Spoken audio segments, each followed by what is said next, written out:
Assalamualaikum warahmatullahi wabarakatuh. Jumpa lagi dengan saya di Abil Maiwa Channel. Jadi teman-teman, channel ini merupakan channel pendidikan tempat kita berbagi tentang aplikasi pendidikan Microsoft Office serta tips dan triks komputer. Jadi pada video kali ini teman-teman ya, tenaga honorer siap-siap di tanggal 1 sampai tanggal 5 April 2024. Di sini jangan sampai terlambat Bapak Ibu ya, termasuk guru juga. Ini terkait dengan verifikasi atau pemutakhiran data terkait dengan pendataan non ASN untuk persiapan P3K 2024. Yang mana kita lihat ya, sejak tahun 2022 tepatnya di tanggal 30 bulan 9 2022 memang sudah ada pengumuman uji publik terkait dengan pendataan tenaga non ASN Bapak Ibu ya. Yang mana daftar tenaga non ASN yang masuk dalam pendataan itulah nantinya yang akan diprioritaskan ya menjadi ASN P3K. Itu nantinya yang akan menjadi prioritas utama ya untuk pengangkatan menjadi ASN P3K.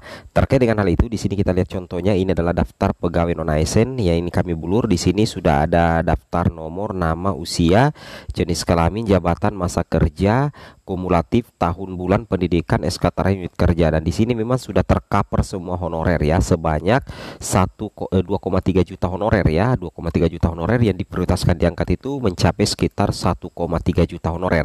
Nah, 1,7 juta honorer itulah nanti yang diangkat menjadi P3K sesuai dengan Undang-Undang Nomor 20 Tahun 2023 berdasarkan hasil pendataan tenaga non ASN. Nah, Bapak Ibu itu siap-siap di tanggal 1 sampai tanggal 5 April ya 2024. Nah, di sini kita coba cek ya. Coba di sini kita sudah dapatkan file resminya. Ini di lintas Kementerian Agama Republik Indonesia ya. Di sini diinformasikan pemutakhiran data tenaga non ASN Kementerian Agama.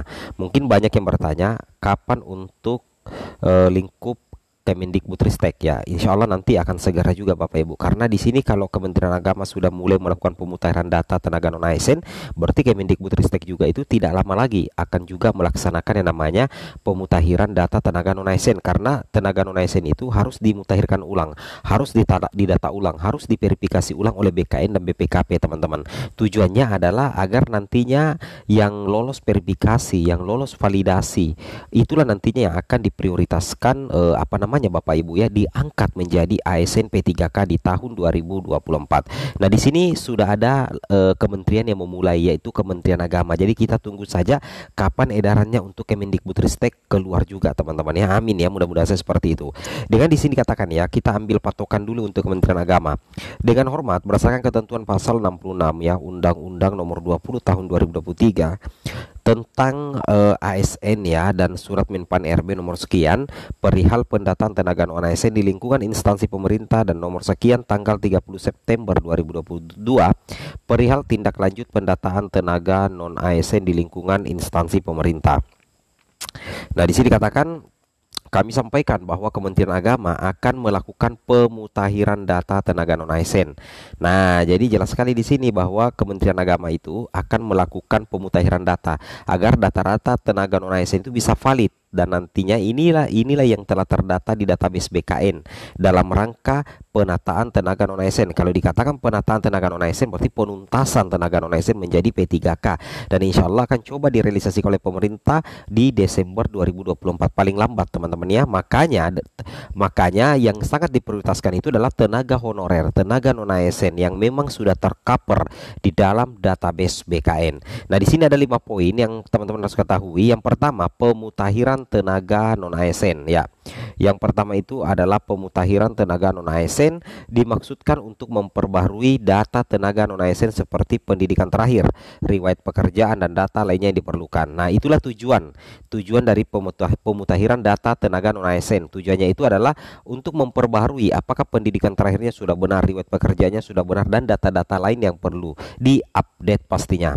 Kemudian kedua, pelaksanaan pemutakhiran data dilaksanakan melalui sistem aplikasi. Jadi teman-teman perlu ketahui, untuk pemutahiran data ini itu cepat teman-teman, tidak dilakukan secara manual, tapi tentunya menggunakan semacam sistem aplikasi.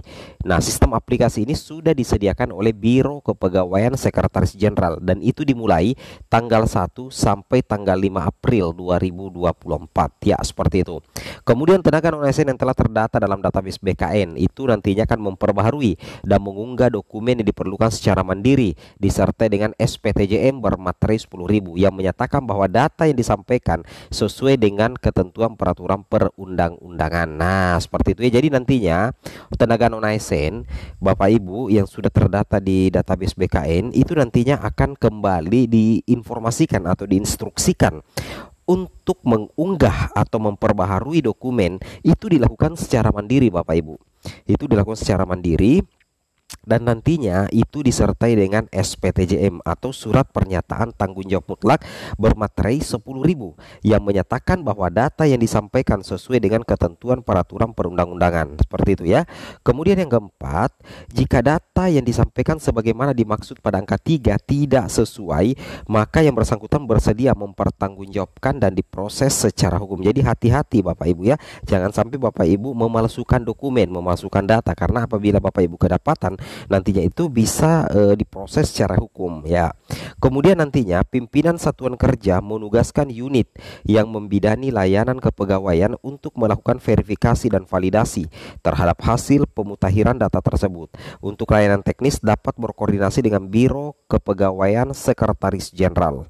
Nah, sehubungan dengan hal tersebut, saudara agar segera menyampaikan pelaksanaan pemutahiran data tenaga non-ASN yang telah terdata pada database BKN di lingkungan kerja saudara dan melaporkan hasilnya kepada Sekretaris Jenderal, Kepala Biro Kepegawaian. Nah, intinya seperti ini untuk Kementerian Agama. Bagaimana dengan Kementerian Pendidikan, Riset dan Teknologi atau Kemendikbudristek? Insya Allah juga teman-teman pastinya akan ada pemutahiran data, karena di naungan Kemendikbud itu banyak sekali honorer, termasuk tendik, guru honorer teman-teman ya. Jadi pasti Kemendikbudristek juga akan melaksanakan pemutahiran data.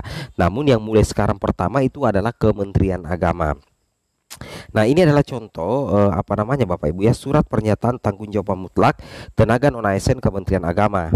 Di sini ini untuk khusus Kementerian Agama seperti ini contoh surat pernyataan tanggung jawab mutlak SPTJM, dan ini diisi dan diunggah secara mandiri oleh para tenaga non-ASN.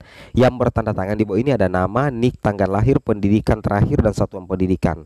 Di sini dikatakan menyatakan bahwa saya sebagai tenaga non-ASN bertanggung jawab atas kebenaran data yang saya pergunakan untuk pemutahiran data tenaga non-ASN Kementerian Agama telah sesuai dengan persyaratan dan ketentuan peraturan perundang-undangan yang berlaku. Apabila di kemudian hari ditemukan adanya data yang tidak benar, maka saya siap bertanggung jawab dan diberikan sanksi baik secara administratif maupun secara pidana. Demikian pernyataan ini saya buat dengan sadar dan tanpa tekanan dari pihak manapun. Wow, ini Bapak Ibu harus hati-hati ya, hati-hati dalam masalah data dokumen Bapak Ibu di pendataan non-ASN di database BKN. Jangan sampai Bapak Ibu merekayasa, karena itu bisa kita diproses ya secara pidana ataupun secara administratif.